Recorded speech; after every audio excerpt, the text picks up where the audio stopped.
Ok, salut Anthony, comment vas-tu? Oui, bonsoir. Donc aujourd'hui, tu vas nous informer de ce qui se passe au Tchad. Récemment, on a eu de nouvelles informations, je pense. Donc on va essayer de discuter. Tu peux nous présenter ce qui s'est passé réellement au Tchad? Oui, justement, c'est pour vous rappeler du climat politique tchadien qui est tendu depuis le retour du président du Parti des transformateurs, docteur Succès Masra. Lors de son meeting organisé le 19 décembre dernier, 19 novembre, je m'excuse, il avait annoncé un certain nombre de sujets très importants qui lui permettent donc d'abord de venir co-gérer la transition. Aujourd'hui, chose due, chose accomplie, donc nous allons très largement expliquer comment, en détail, comment le président Succès Masra est aujourd'hui nommé Premier ministre de la transition. Je pense que cette nomination est une surprise pour beaucoup de personnes, puisqu'il était contre, soi-disant, le régime du débit pendant longtemps. Donc, qu'est-ce qu'il a fait pour changer sa position? Pourquoi il a accepté d'être le Premier ministre? Voilà, ce qu'il faut d'abord retenir, c'est que lors de son meeting, le premier meeting organisé et avec la caravane qui fut organisée dans la zone méridionale, Succès Masra a fait état donc de l'évolution politique de son parti qui a commencé à partir du 20 octobre 2022. Et donc, depuis son exil, il y avait eu un accord qui a été signé à Kinshasa.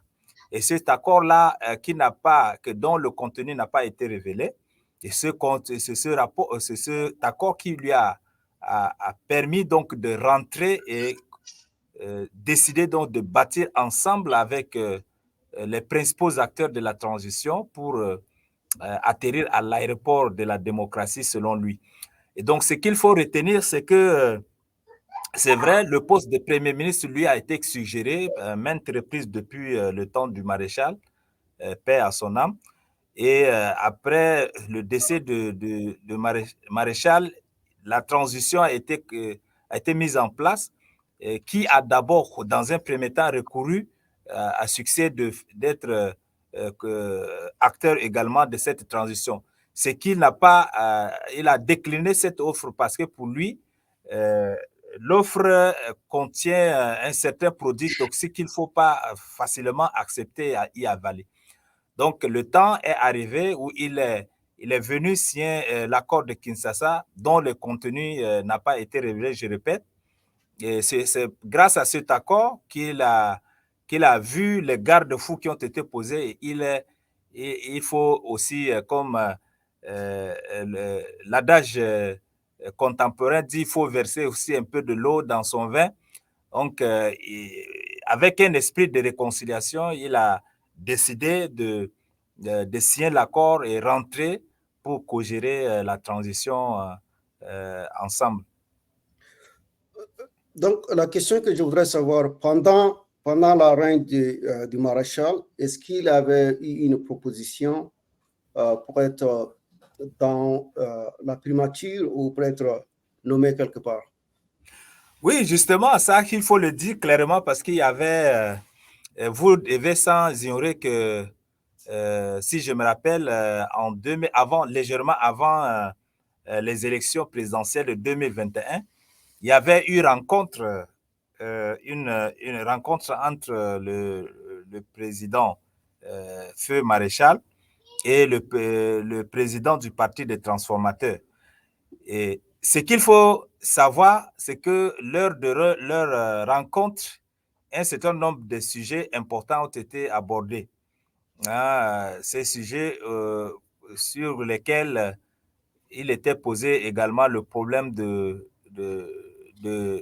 d'être nommé en fait, Premier ministre. Et c'est une offre que le feu maréchal lui a donnée depuis leur rencontre. Il avait décliné cette offre parce que pour lui, peut-être que s'il est Premier ministre du maréchal, ça permettra donc au régime encore de le manipuler, le salir pour ne pas que sa politique puisse évoluer de manière normale. Donc, il avait décliné cette offre en disant simplement que lui, il est la voix du peuple et si le peuple accepte d'abord, peut-être qu'il serait nommé. Et voilà. Donc, il n'a pas accepté. Il dit que le poste de Premier ministre est petit parce qu'il a démissionné à la base. Il avait des privilèges qui lui permettent donc, si c'est pour en termes fiduciaires, il avait des moyens. Et donc, voilà, ce qui n'a pas permis au président de Transformateur d'arriver à la primature. Donc, maintenant, c'est la continuation de quelque sorte du régime Débian, n'est-ce pas? Donc, en quelque sorte, on a tendance à critiquer Succès Masra de ne pas avoir accepté l'offre et il a laissé le temps écouler avec toutes les conséquences que les gens ont vécues. Mais pourquoi pas, il n'avait pas accepté autant au lieu de causer beaucoup de problèmes, par exemple le 20 octobre et tout ça, n'est-ce pas? Il pourrait facilement accepter les postes et puis on n'aurait pas de situations catastrophiques qu'on avait vécues. Évidemment, ce sont là les préoccupations de beaucoup de gens. C'est pourquoi je parlais d'un climat mitigé, d'un climat politique mitigé. Il avait expliqué aujourd'hui, même si vous avez suivi la télé, il avait expliqué pourquoi il n'a pas accepté le poste de Premier ministre dès le départ, pour ne pas arriver au pire. Vous savez que les fondements même du Parti des Transformateurs, l'idéologie du Parti des Transformateurs, c'est de conquérir le pouvoir pour instaurer un régime de justice et d'égalité. Et généralement, le poste de Premier ministre, beaucoup d'acteurs politiques qui étaient nommés au poste de Premier ministre ont connu des sorts que nous connaissons tous. Ils ont été embarqués dans le système où ils n'ont aucune force pour tenir l'idéologie de leur parti, hein, en passant par beaucoup d'acteurs politiques que vous connaissez. Donc, lui, il pensait que si seulement il ne posait pas de garde-fous, parce qu'il avait d'abord réclamé qu'il y ait un partage de pouvoir. Vous avez écouté l'interview de médias avec le président de transition à l'époque qui disait que Masra Succès voulait un ticket présidentiel. Ça veut dire les pouvoirs seront partagés 50 à 50. Et ce qu'il n'a pas voulu, et Succès Masra insiste pour que ce pouvoir-là soit partagé. Mais le fait de le faire, de faire de lui un premier ministre ne suffit pas pour, comment on appelle, arriver à ses ambitions. Raison pour laquelle il avait décliné ses offres. Maintenant, il avait accepté cette offre. Pourquoi? Parce qu'il y a les garde-fous qui ont été posés dans l'accord de Kinshasa. Et l'accord de Kinshasa est intitulé l'accord de réconciliation. Donc, c'est vrai, c'est un homme politique, ce sont des stratégies qu'il a adoptées pour pouvoir entrer là. On ne sait jamais, parce que ça serait trop tôt de juger ça, ce sont des stratégies. Mais ce que je sache, c'est que les élections présidentielles sont en vue d'être organisées. Et il a trouvé que si il s'exclut toujours du processus de transition, ça serait difficile pour lui d'arriver à ses ambitions. Donc, il a décidé de co-gérer la transition comme il avait déclaré la fois dernière lors de son meeting. c'est que il est venu, il est rentré pour co-gérer ou bien être copilote de la transition afin que le moment de turbulence, parce que la transition est considérée comme un avion qui passe un moment de turbulence et il faut être copilote pour un atterrissage à l'aéroport de la démocratie. Donc, voilà un peu ce que je voudrais appuyer comme argument, c'est que maintenant, il y a des garde-fous qui ont été posés et le pouvoir lui a été également accordé comme il avait souhaité en son temps. Et ça permettrait aussi de voir les choses de manière très claire et que, comme la volonté donc, du président de transition, le général Mamad Kaka, est là. Parce que vous savez que sans l'aval donc, du président de transition, le président du parti de transformateur ne pourra pas arriver, rentrer aujourd'hui au Tchad pour la réconciliation dont le processus a été entamé. Donc, je trouve que c'est un peu naïf, parce que beaucoup de gens trouvent la naïveté de Succès Masra, puisque, comme vous avez mentionné, il veut reconquérir le pouvoir, mais au Tchad, on connaît que pour reconquérir le pouvoir, les options sont vraiment minimes, n'est-ce pas? Soit par la voie de la rébellion.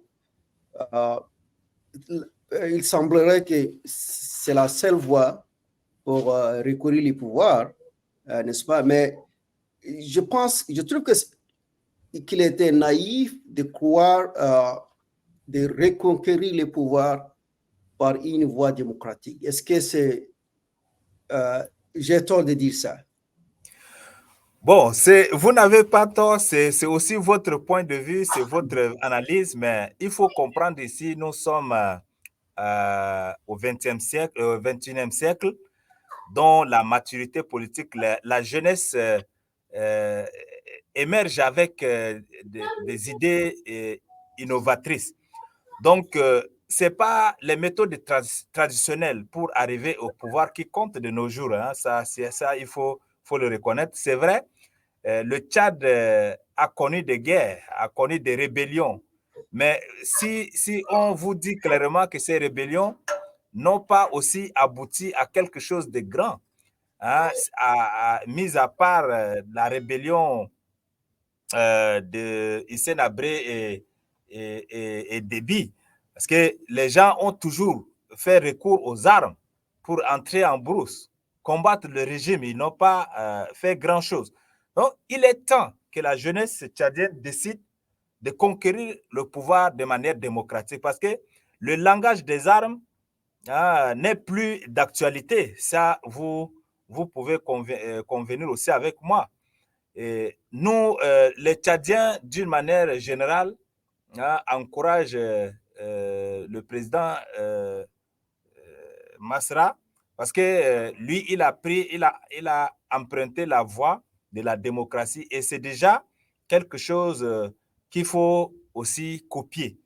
Donc, c'est vrai que conquérir au pouvoir au Tchad, ce n'est pas facile.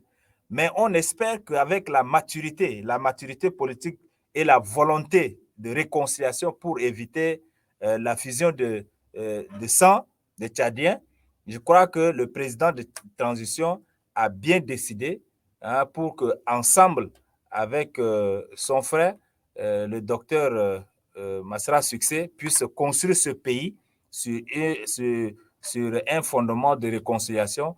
Et ça, c'est un souhait et c'est ça même les attentes de la population du peuple tchadien. Donc, si on doit continuer toujours à conquérir le pouvoir par des armes, je crois que ce sont là les anciennes méthodes et ce n'est pas du tout bien apprécié au regard de la communauté internationale comme la communauté nationale.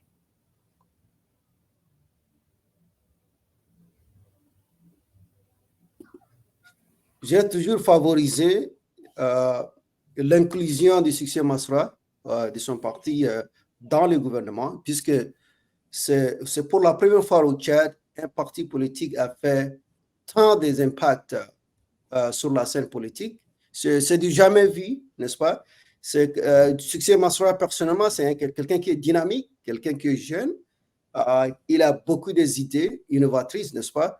Donc, j'ai mentionné en privé qu'il faudrait les présidents de la République d'amener dans son cabinet, n'est-ce pas, d'accepter et de le faire inclure, puisque c'est un atout pour le pays, n'est-ce pas?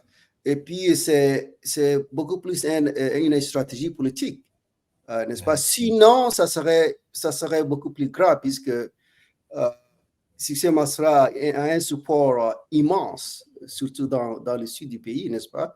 Donc, si on a vraiment un stratège politique, il faudrait l'inclure au lieu d'exclure, puisque si on l'exclut du pouvoir, ça serait plus grave, n'est-ce pas? Donc, pour cette raison, de sa potentialité, et puis ils sont vraiment déterminés, ils sont vraiment, comment on appelle, convaincus de leurs idéologies, n'est-ce pas?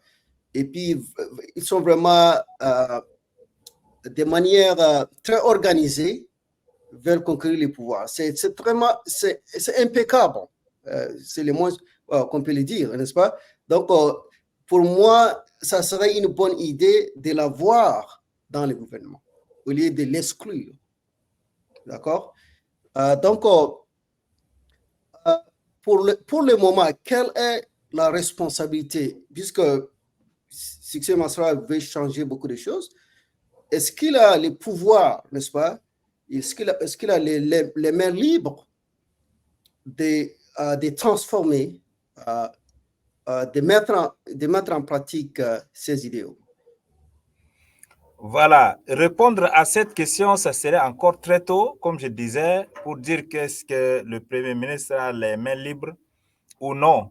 Mais de part, donc, son gouvernement qui a été formé, beaucoup ont mal gobé cette formation du gouvernement parce que quand tu vois un peu ce gouvernement de 40 ministres, hein, tu te rends compte qu'il n'y a que 3 transformateurs qui sont entrés, en plus le Premier ministre. Donc, en grosso modo, il y a 4 transformateurs qui sont dans le gouvernement actuel. Mais ce qu'il faut aussi retenir, ce qu'il ne faut pas ignorer, c'est que dans ce gouvernement, vous prenez par exemple le ministère de la Justice. Le ministère de la Justice qui a été longtemps considéré comme un ministère néant. Aujourd'hui, ce ministère a été élevé au-dessus de tous les autres ministères clés. Et vous voyez dans l'organigramme ou bien dans l'organigramme du gouvernement, vous voyez ici que le ministre de l'Éducation est presque en tête, hein, après les ministres d'État. Donc, ce qui est important, comme l'a souligné même le président le Premier ministre, c'est que l'éducation d'abord et ensuite les autres postes comme le secrétaire d'État, le secrétariat d'État à la justice et des droits humains, qui est aussi confié à un transformateur. Vous avez l'économie qui a été aussi confiée à comment on appelle, un transformateur, un économiste de renom, celui qui a servi longtemps la Banque mondiale, M. Assiouti. Donc, déjà, quand vous voyez le gouvernement, c'est que il faut dire en toute honnêteté qu'il n'y a pas les mains libres, mais les postes clés qu'on lui a accordés déjà lui permettent de se faire, comment on appelle, de se faire imposer, si vous voulez, dans ce gouvernement-là. Et donc, on a entamé donc le processus de transformation. Vous voyez des actions qu'il commence déjà à poser, hein, d'ici demain, il va remettre les enfants à l'école.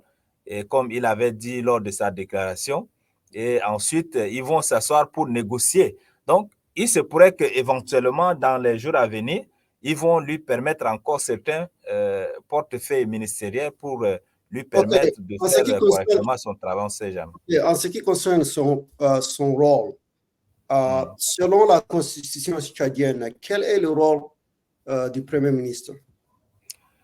Oui, bon, mais le Premier ministre, naturellement, il est le chef de l'administration tchadienne parce que c'est le chef de l'exécutif, hein, en fonction de séparation de pouvoir, comme nous avons l'exécutif, le législatif et le pouvoir judiciaire. Donc, il est le chef de l'administration tchadienne, hein, mis à part de cette grande institution qui est aussi la présidence, il est le chef du gouvernement. Donc, c'est lui qui a un droit de regard sur tout ce qui est administration, hein, du pays. Est-ce qu'il a le pouvoir de nommer les ministres? Justement, il a le pouvoir, pas nommer, mais de faire des propositions. Des Ok. propositions parce que c'est la seule personne qui nomme par décret, c'est le président de la République. Mais le ministre a ce pouvoir qui lui est reconnu constitutionnellement, le pouvoir qui consiste à faire la proposition, hein, de membres des gouvernements qui vont être validés par le président de la République. Ok. Donc, Donc, il fait la proposition. beaucoup de ministres sont reconduits à leur poste, si je ne me trompe pas, n'est-ce pas? Oui, il en avait expliqué effectivement lors de sa déclaration que lui, il n'est pas venu pour la chasse à l'homme. Il n'est pas venu pour la Mais chasse à ce n'est pas l'homme. pour la chasse à l'homme, mais c'est une question de transformer, n'est-ce pas? C'est ça quand même le mot-clé. Oui.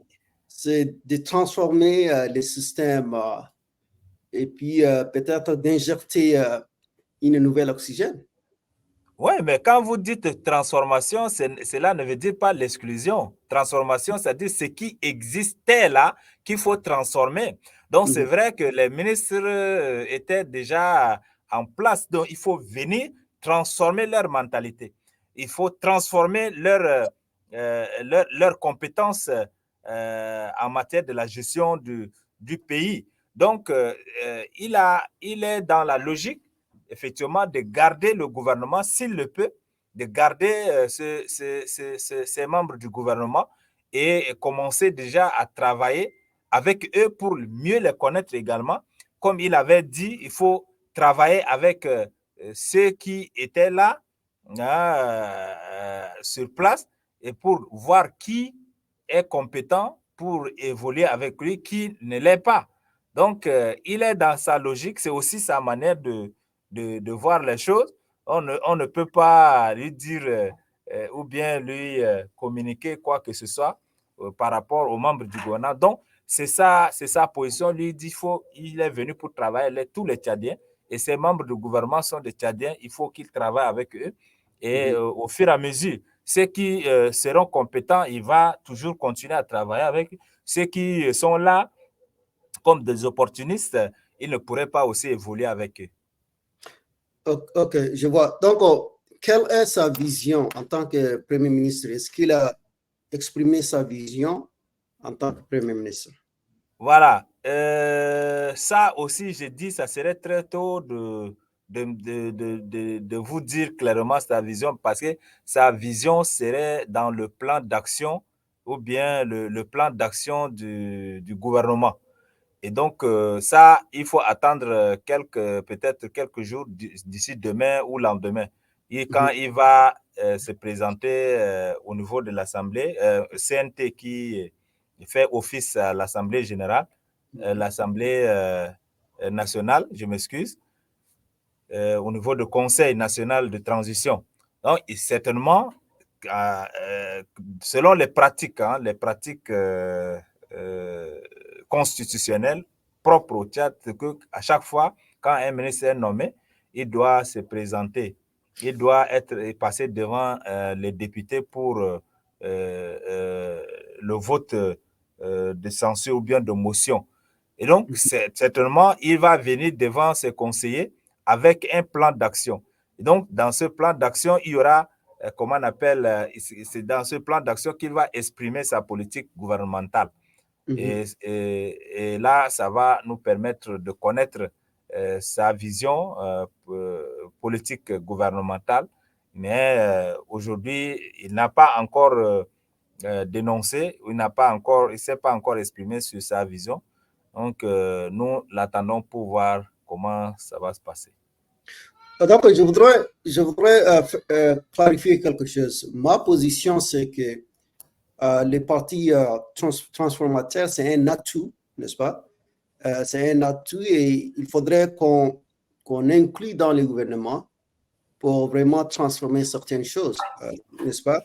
Donc, moi aussi, je suis vraiment pragmatiste, n'est-ce pas? Je sais que pour conquérir le pouvoir au Tchad, c'est pas aussi facile que ça, n'est-ce pas? Puisque on a l'histoire du Tchad nous démontre que pour accéder au pouvoir, c'est pas par la voie démocratique, mais beaucoup plus par la voie oui, et tout ça. Mais je suis vraiment optimiste que les Tchadiens travaillent ensemble, n'est-ce pas? Je pense que parfois on met l'accent sur la forme du système, n'est-ce pas? On dit il faudrait faire des élections, il faudrait que ce soit une voie démocratique, n'est-ce pas? Mais là, c'est une vision qui a été imposée de l'extérieur, n'est-ce pas? Moi, mon intérêt, c'est que si on arrive à faire un gouvernement qui travaille pour tout le monde, un gouvernement qui est là pour aider la population et puis pour avancer les choses. C'est ça qui est essentiel au lieu de, à chaque fois, de se battre entre les Tchadiens à cause d'une seule poste. Je pense que le poste en tant que tel a beaucoup d'influence, n'est-ce pas? Mais je pense qu'il faudrait qu'on travaille ensemble. C'est beaucoup plus mieux que de s'engager dans la violence, n'est-ce pas? On a prédit, il y a beaucoup de gens qui ont dit que ça serait très difficile pour les transformateurs d'accéder au pouvoir par la voie démocratique. Il faudrait être beaucoup plus pragmatique et accepter la réalité telle qu'elle est, d'accord? Et puis travailler avec cette réalité et puis transformer la réalité. Il y a des gens qui sont vraiment radicaux, ils veulent changer tout, n'est-ce pas? Mais la réalité est complètement différente. Donc, il faudrait qu'on travaille avec cette réalité et puis espérons que les choses vont changer de manière positive. D'accord? Donc, en ce qui concerne son parti politique, les transformateurs, supposons si vous êtes nommé le Premier ministre, est-ce que ton parti sera adhéré au parti du président? Non, pas absolument ça. Il reste toujours un parti politique comme tous les autres partis. C'est ça la confusion que beaucoup de gens se font dans leur tête.